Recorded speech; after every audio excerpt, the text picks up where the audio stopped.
Hello and welcome to the Strategic Bookkeeper Podcast. I'm going to start by naming it to tame it. I am jet lagged, but I am pretty sure I can share with you some really high value content right now, which I want to share now while it's fresh in my mind. Because in today's podcast, I'm going to share a story. And it's about the game-changing power of selling an outcome. And it's about so much more than that, right? But that is the primary key here. Now, if you do tune into my podcast generally, or if you've read my book, you'll know that I bang on about selling outcomes rather than hours quite a bit.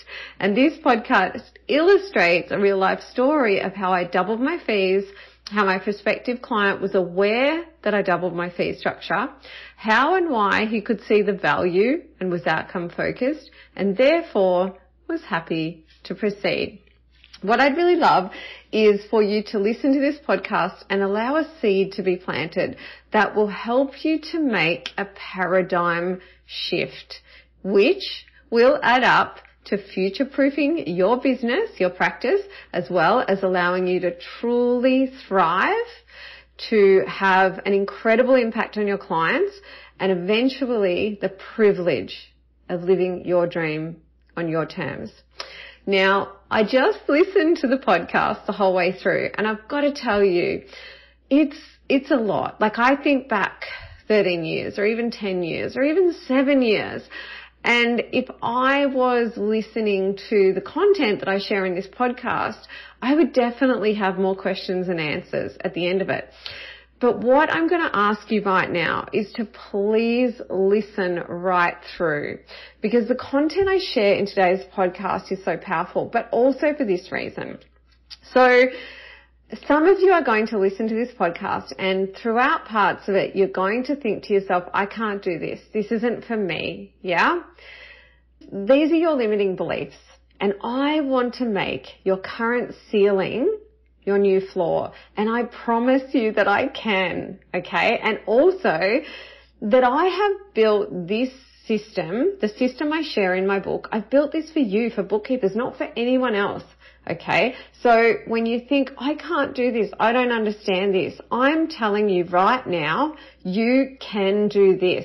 What I need from you is a commitment to educate yourself slowly and to play the long game in business, okay? Because playing the long game is where you'll find success. So I'll ask you again just to listen to the podcast right through to the end. Yeah? Let the seeds be planted, because it doesn't matter if it doesn't all make sense today. What matters is that you plant the seed in your mind that will grow, and when you continue the journey with me, it will all make sense over time. And just like me, one day something that you didn't know, something that didn't make sense, you will know it. You will be doing it. You will be using it, and it will be having the most incredible impact on you, on your clients. Yeah? And so stick with me and let me help you on your journey to prosperity. Let's go. I'm Jeannie Savage, the Strategic Bookkeeper. I'm an award-winning entrepreneur, author, speaker, trainer and coach.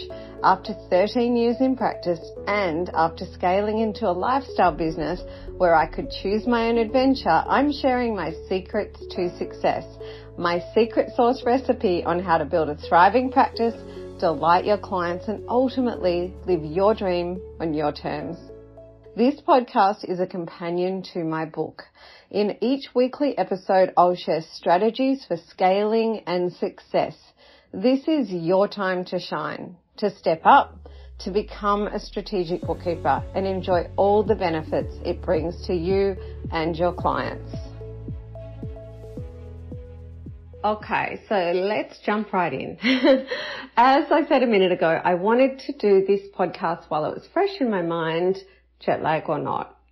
So to illustrate with a real life story, the incredible, powerful concepts around one being the value of our succession products, which is what's next on the menu after Numbers 101, which is also basic bookkeeping, which is all explained in my book in the succession chapter. Another point is around regulating capacity with price. How I love that phrase. And if you haven't heard that before, that's okay. Again, let that seed be planted. Play the long game. It will all make sense over time. And finally, when and why price becomes either irrelevant or takes a real backseat to outcomes and value. There's a lot more takeaways from this episode, but these are the 3 keys. Caveat. If you are a bookkeeper who is very much selling basic bookkeeping, or as I call it, Numbers 101, then this episode might feel a bit mind-blowing, and that's okay. It might be more like, I said a minute ago, a seed that you plant in your mind that grows over time until one day you are just doing all this stuff, right? And it's not new anymore. Because once upon a time, I wasn't doing this stuff and it was completely new to me. And so if that's you, then that's okay. And I'm sure you're in very good company. All of that is one of the primary reasons I wrote my book and started this podcast in the first place. So let's get cracking. So recently a client was referred to me by one of my VIPs. And if you know what my VIPs are, that means all my clients, right? Very important people. So one of my VIPs referred a client, and this VIP is engaged in all my succession products. And in terms of basic bookkeeping, we provide him with what we call DIY bookkeeping support. So they actually handle the day-to-day themselves, and we have a really great package called DIY Bookkeeper Support where we are available by phone, by email, we check the file, we do the lodgements, we do what I call the heavy lifting like payroll support, things like that. So recently this client was referred to me. Now, interestingly, this VIP that is engaged in succession products, I'll segue a little bit for a minute and tell you that initially when I first introduced him to succession products, he did not pick them up. Okay, so the first time that I got together with him and showed him what I could do and what was next on the menu, he said thanks but no thanks, right? And then it was about a year or so later and I offered up the same welcome line. In this case, that was an annual planning and strategy session. And at that time, a year or so later, he finally decided, you know what, I can see the value, I can see I need this, and I'm ready to jump into succession products. Now, if I reflect on the first time versus the second time I introduced that welcome line, because we're always testing, measuring, improving, right, the way that we convey our value to clients and prospective clients. If I reflect on the 2 times, I feel like the 2 key elements is one, that I had learned to use the value tool. Oh my goodness. Okay, I talk about that in my book extensively. I think I begin to talk about it more in the attraction chapter if you're picking up the book and having a look at it.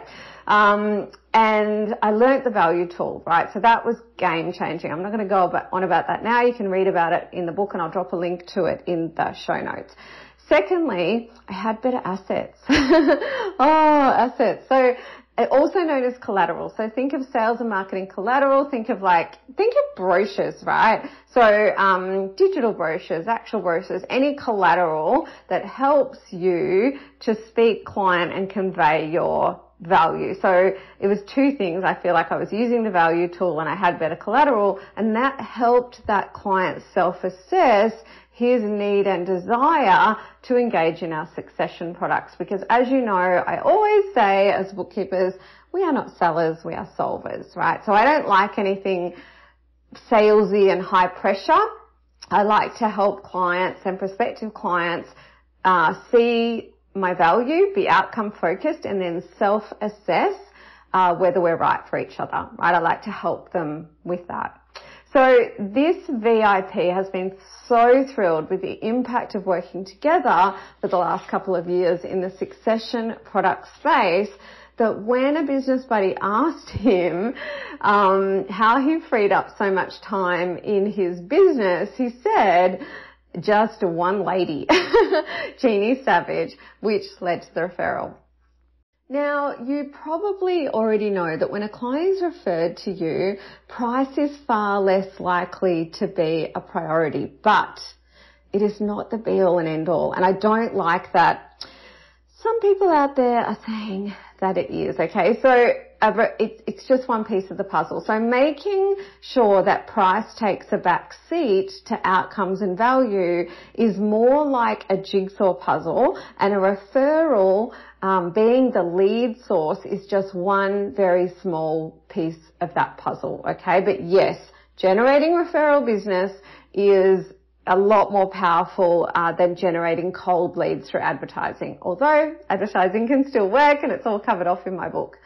So when this prospective client came through, they were obviously able to check me out online and start digesting all my content and getting to know, like, and trust me. And if you haven't read my book or tuned into many of my podcasts, that might not make as much sense.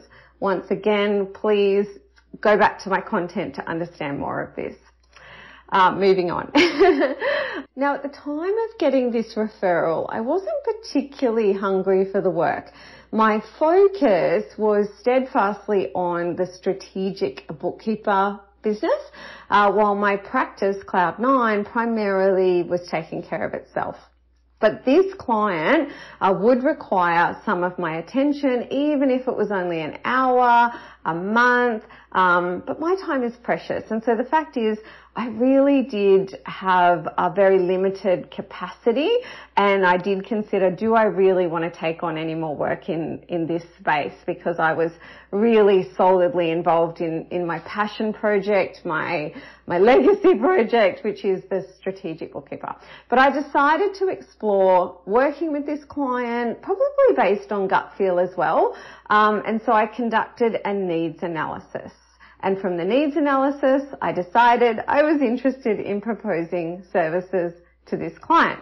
So from there, I moved on to the process that I have, the conversion process that I have for conveying my value, right? And helping my prospective client to be outcome focused rather than price focused. And both of those things that I just talked about, so the needs analysis and then the entire conversion process, is all covered off in the conversion chapter of my book. Now, because my capacity was incredibly tight, like I had decided if I'm going to take this client on, it is then my the succession services that require me at this time, I decided that was it. I was going to be full, right? So because of that, and because I value the heck out of myself, and because I sell outcomes, not hours, I decided that my fee for services at this time was going to double, right? And I gave that some consideration. I thought about the value. I thought about all the results I get for clients. I thought about the fact that this is clearly an investment, right? So to be crystal clear, this was not an effort to price gouge. I do not leave my values and ethics at the door, ever.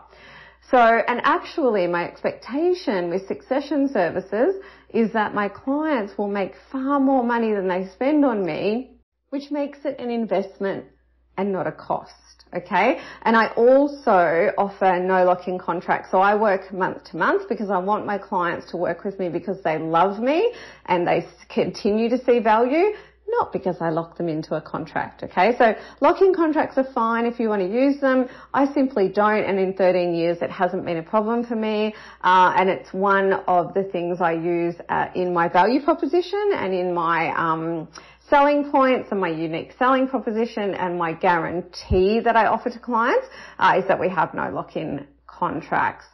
Now, at that time, I was unsure whether my VIP had shared his rate with my prospective client. But to some extent that was irrelevant, right? Because what's relevant here? Like, ask yourself, what is relevant?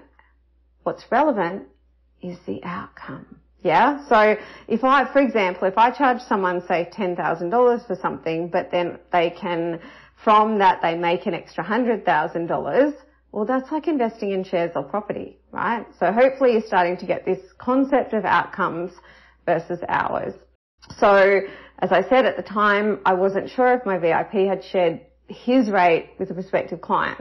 But regardless, I decided that if I was going to help this client, as I said a minute ago, the rate was going to be commensurate with my capacity as well as outcomes. Now, if you have read my book, you'll know that I'm really big on starting work with a new client by engaging them first in some kind of welcome line, right? So a welcome line is a no-cost or low-cost product, which is also known as a service, that allows the prospective client to get started with me in a way that is lower risk, so lower cost, lower risk, and lets them feel and experience the value even more, okay? And it's like welcoming them through the door without them feeling so committed. And they work so well. They're a win-win for everyone. So in this case, I proposed an initial piece of work that was about $1,000, and I still consider that a welcome line because it's the initial phase, right? So the client has the opportunity to do that piece of work with me, and then beyond that, they can decide to go on to the month-to-month engagement, right? So the welcome line came first. And then I did make it clear that beyond the welcome line, where we were going to do some really great high value work and he was going to get really great value and outcomes, then if he chose to proceed with me beyond the welcome line, the fee structure was going to be $2,000 a month. And in this case, to be clear, he actually already had a bookkeeper doing the basic bookkeeping. So we didn't need to do any of that. All he wanted from us was our succession services, or as I like to call them, succession products, which once again is explained more in the book. So the succession products that he wanted to pick up was what I call the full Monty. He needed everything. He needed the numbers strategy and he needed the business strategy through, and that includes our Better in Business platform or academy. In this podcast, I'm not going to go into the nuts and bolts of the Better in Business like academy and program. However, I will tell you that the Better in Business platform academy is like a done for you academy and also lead generation that I provide to the paying members of the Strategic Bookkeeper Transformation Program. And if you would like to know more about the Better in Business platform and academy, you can actually go to betterinbusiness.global just to check it out. But you can email me too at hello@thestrategicbookkeeper.global with any questions that you've got. In the succession chapter of my book, I go into that a little bit more, and I will do a podcast about the Better in Business program, academy, all that jazz as well, so look out for that. But I digress. So it turns out that my VIP had shared his pricing structure with the prospective client, but regardless, the prospective client pressed go on the initial phase of works, and then he simply asked me to just clarify why his rate was twice what his business buddy's rate was.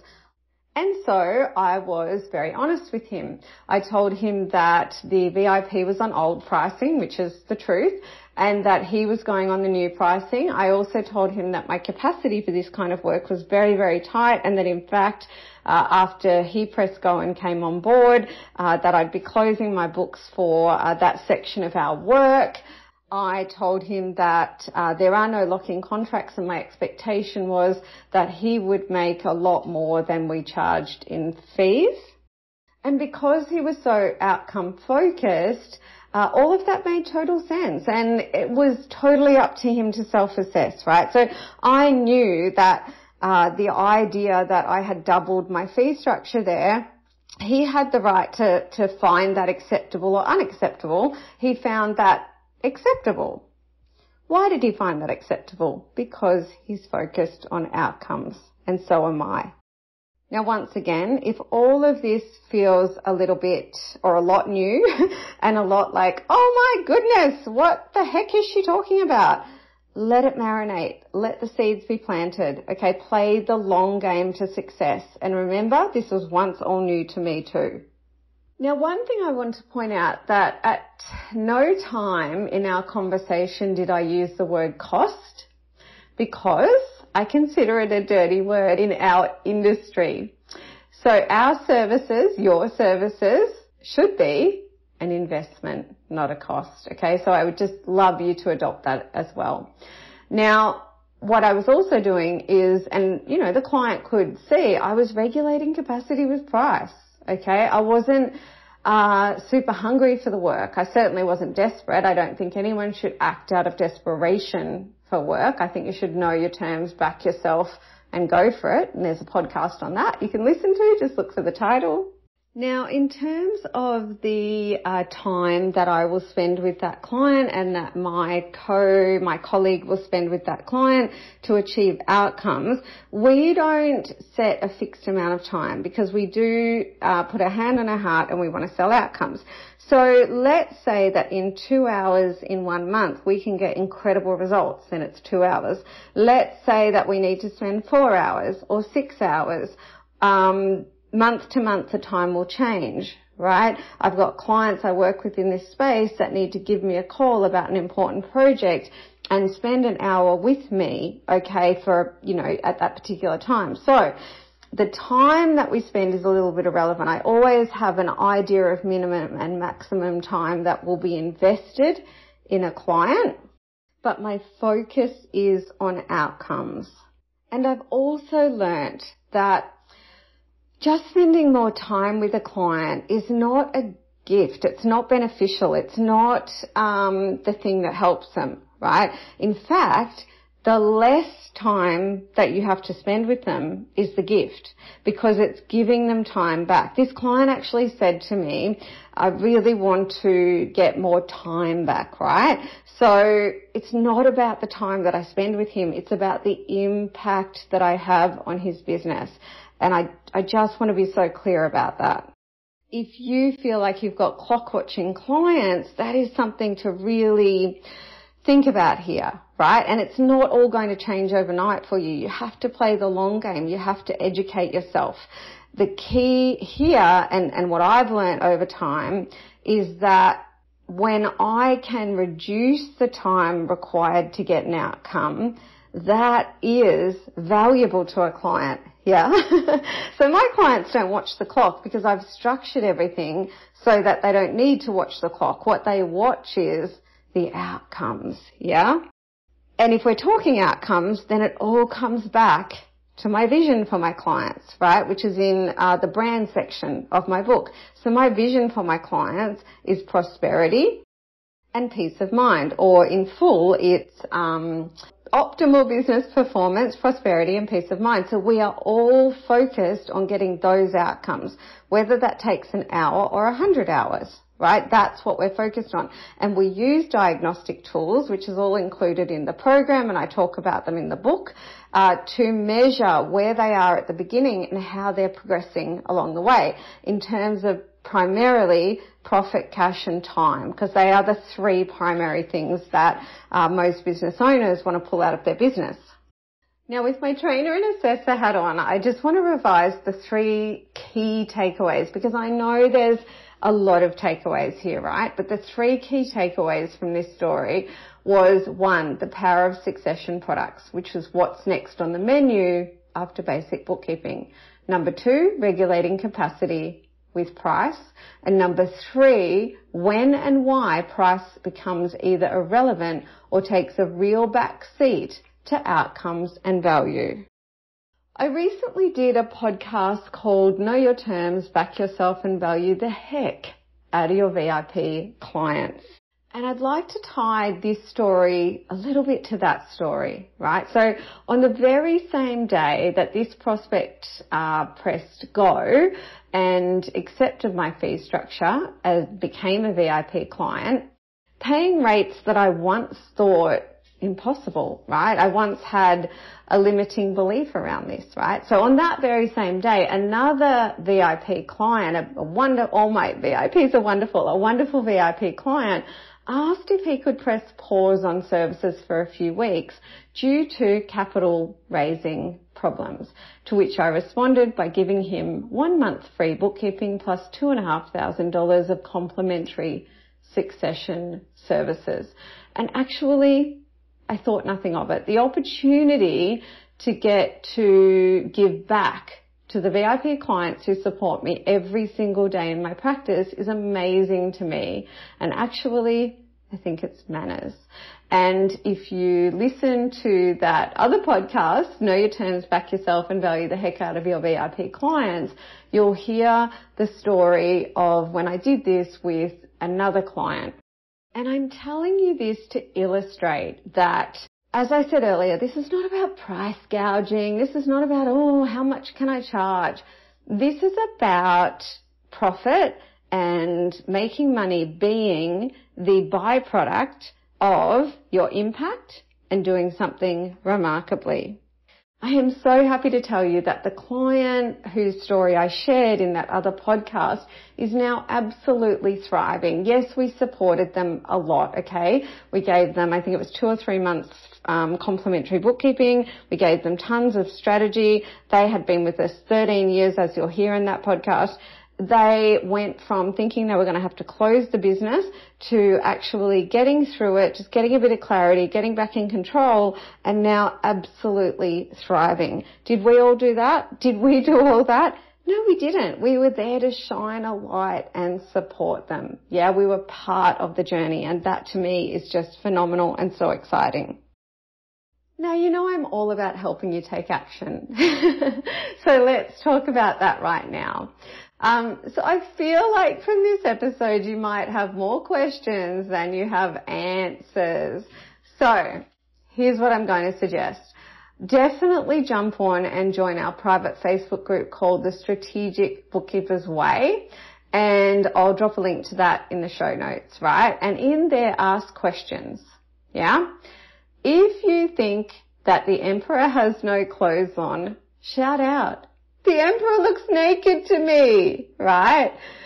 And what I mean by that is sometimes when someone tells you something in our industry, like advisory, whatever it is, and you nod because you don't want to feel or look silly, but you think, I have no idea what you're talking about. That is okay, yeah? Shame and vulnerability. Let's all embrace a little bit of it. Ask questions, my friends. This is a safe space with all of us beautiful bookkeepers there to support one another. Secondly, depending on where you are at in your bookkeeping practice journey, I recommend that you simply digest the content that I've provided here, even if that means listening to this podcast 2 or 3 times, yeah? And then think about how you can move the needle in your business, in your practice, with succession products or with regulating capacity with price rises, and by using my end-to-end conversion process, which is completely explained in the book, okay, to convey your value and make your prospective clients and your clients outcome focused rather than price focused. So there you have it. Ask questions, commit to being educated, and take incremental action in the direction of success, and you are sure to get there. And I'll be there on this podcast and online helping you and redirecting you just in case you get a little lost along the way, which I have definitely done myself, and which is all part of the journey, okay? And lastly, this stuff is done, a lot of it is, we do a lot of done for you stuff in the Strategic Bookkeeper Transformation Program, okay? So that is available for you to have a look at by just visiting the website, thestrategicbookkeeper.global, where you can find out more about that. I hope you enjoyed this episode. If you have a question you'd like answered on my podcast, please email me, hello@thestrategicbookkeeper.global. Did you know we have a private Facebook group called the Strategic Bookkeeper's Way? There you'll find bookkeepers just like you on the same journey where you can ask questions and get support. You can find more resources and how to work with me at thestrategicbookkeeper.global. All the links are in the show notes. Have a prosperous week, and I'll see you in the next episode.